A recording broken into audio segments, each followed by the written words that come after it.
गोनू झा की कहानी। सूद मूल बराबर। गोनू झा अपने प्रारंभिक दिनों में बहुत गरीब थे। 2 जून की रोटी जुटाना उनके लिए कठिन था।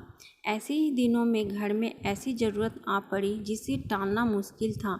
गोनू झा को महाजन के पास जाना पड़ा और उससे सूद पर 200 रुपये उधार लेना पड़ा। दिन बीतते गए, चाहकर भी गोनू झा महाजन का पैसा वापस नहीं कर पाए। सूद बढ़ता गया। एक दिन गोनू झा के घर महाजन आ धमका और पैसे वापस करने की जिद करने लगा।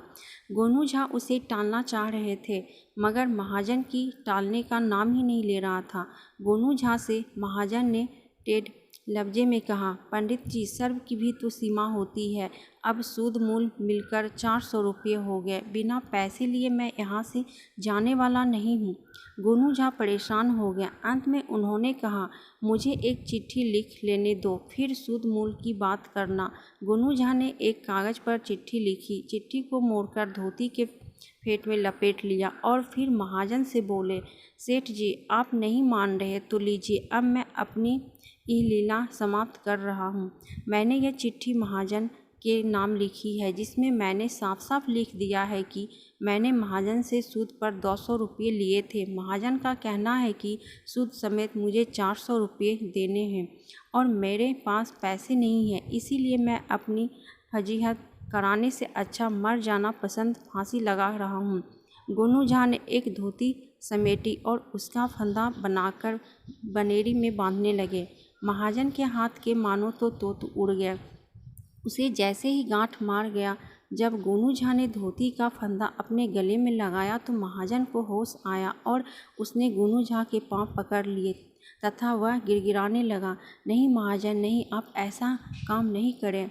ब्रह्म हत्या का पाप मुझ पर लगेगा, मेरा परलोक बिगड़ेगा। मैं सूद छोड़ने को तैयार हूँ। आप मेरा मूल दो 100 रुपये लौटा दे, मैं खुशी खुशी चला जाऊँगा।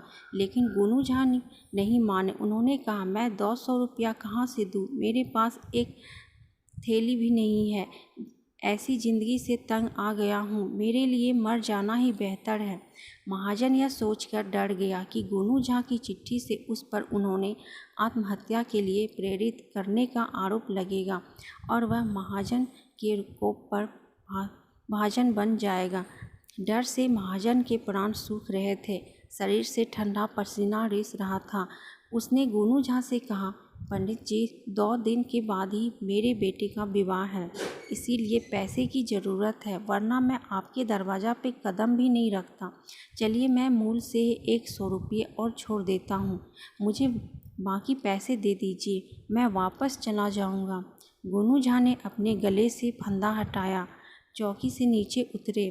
बहुत शांत स्वर में उन्होंने महाजन से कहा, ठीक है, आपसे मैंने 200 रुपया उधार लिए थे, उसमें से आपने 100 रुपये छोड़ दिए। अब आपको मुझसे 100 रुपये लेने हैं। परसों आपके बेटे की शादी है, मैं पंडित हूँ, यह शादी मैं करा दूँगा। 51 रुपये शादी कराने के, 31 रुपये तिलक के, 31 रुपये नवग्रह शांति का तथा 21 रुपये गांठ बांधने का, यानी कुल 114 रुपये बनते हैं। अब आप यह मान ले कि आपने मुझे पंडिताई के लिए 100 रुपये पेशगी दी है। विवाह संपन्न हो जाने के बाद आप मुझे 1400 रुपये दे दीजिएगा। अब जाइए, विवाह की तैयारी कीजिए, हमारा आपका हिसाब बराबर हो चुका है। बेचारा महाजन चुपचाप वहाँ से चला गया और गोनू झा के चेहरे पर मुस्कान खिलने लगी। तो कैसी लगी दोस्तों आप सबको गोनू झा की कहानी? अच्छी लगी तो वीडियो को लाइक, शेयर, कमेंट और सब्सक्राइब कीजिएगा और ऐसे ही कहानी सुनने के लिए बेल आइकन को प्रेस कर दीजिएगा, ताकि जैसे ही हम कहानी डालें आप तक पहुंच पाए। तो फिर मिलती हूं एक ऐसे ही मज़ेदार कहानी के साथ। तब तक के लिए बाय बाय, थैंक यू।